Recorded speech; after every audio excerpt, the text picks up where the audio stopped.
Hello friends, welcome to Sri Vasundhara's channel. இன்றைக்கி நாம் சப்பாத்தி செய்கிறத பார்க்க போகிறோம்.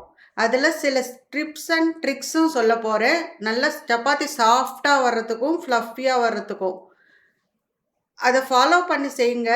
அளவு மாறாமல் செய்யுங்க. நல்லா சாஃப்டாகவும் டேஸ்ட்டாகவும் இருக்கும். நான் எப்பொழுதும் ஆசீர்வாத் செலக்ட் தான் யூஸ் பண்ணுறேன். தேவையான பொருட்கள் பார்க்கலாமா? கோதுமை மாவு 200 ஆலாக்கில் 2.5 ஆலாக்கு எடுத்திருக்கேன்.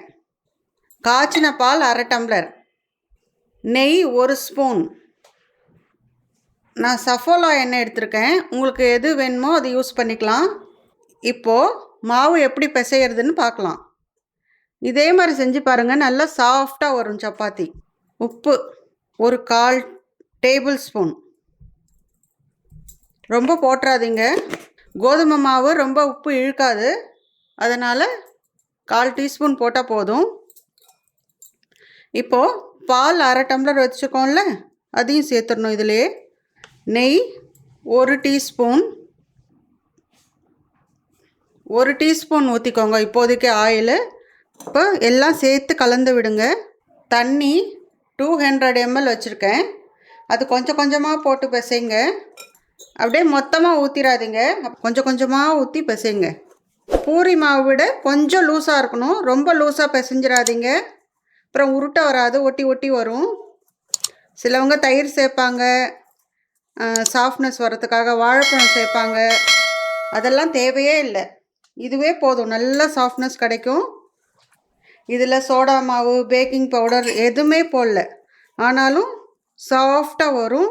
இதே போல் செஞ்சு பாருங்கள். 200 ml தண்ணி கரெக்டாக இருக்கும் 2.5 ஆலாக்குக்கு. ஆயில் 1 டேபிள் ஸ்பூன் ஊற்றி மேலே ஊற்றி ஊற வச்சா இன்னும் சாஃப்ட்னஸ் கிடைக்கும். இது கரெக்டாக 5 பேருக்கு வரும். நல்லா சேர்த்து பிசைஞ்சு விடுங்க. எண்ணெய் ஊற்றி மேலே ஷைனிங்காக தெரியுது பாருங்கள், அந்த மாதிரி இருக்கணும். பாருங்கள் எவ்வளோ சாஃப்டாக இருக்குது. இன்னும் ஊற ஊற இன்னும் சாஃப்டாக ஆகிடும். ஒரு 1/2 மணி நேரம் ஊறட்டும், அப்புறம் பார்ப்போம். இப்போது பிசைஞ்சு வச்சுருந்தோம்ல, அந்த சப்பாத்தி மாவை எடுத்து இதில் போட்டு நல்லா 2 அடி அடிங்க. அப்போது இன்னும் சாஃப்ட் கிடைக்கும். மாவு எப்படி இருக்குது பார்த்தீங்களா? இது உருட்டுறதுக்காக கோதுமை மாவு கொஞ்சம் எடுத்து வச்சுருக்கேன். அதில் டிப் பண்ணி, இது அமேசானில் வாங்கினது, சப்பாத்தி உருட்டுறதுக்காகவே வாங்கினது. ரவுண்டாக இதில் போட்டால் ரவுண்டாக வரும்னு சொல்கிறாங்க. இந்த ரவுண்டு காட்டியிருக்காங்கல்ல, அதை பார்த்துக்கிட்டே நம்ம ரவுண்டு செஞ்சுக்கலாம், ரவுண்டாக செஞ்சுக்கலாம் சப்பாத்தியை. அதுக்காக தான் அது காட்டியிருக்காங்க. கொஞ்சம் திக்காகவே இருக்கட்டும், இந்த அளவு திக்னஸ். தோசைக்கல் வச்சாச்சு, கல் காயட்டும். சப்பாத்தியை போட்டுருங்க, நல்லா இப்படி உருட்டு விடுங்க. நல்லா உப்பு வருது பார்த்தீங்களா? அப்போ மாவு சாஃப்டாக இருக்குன்னு அர்த்தம். இதோ எண்ணெய் ஊற்றுறேன்.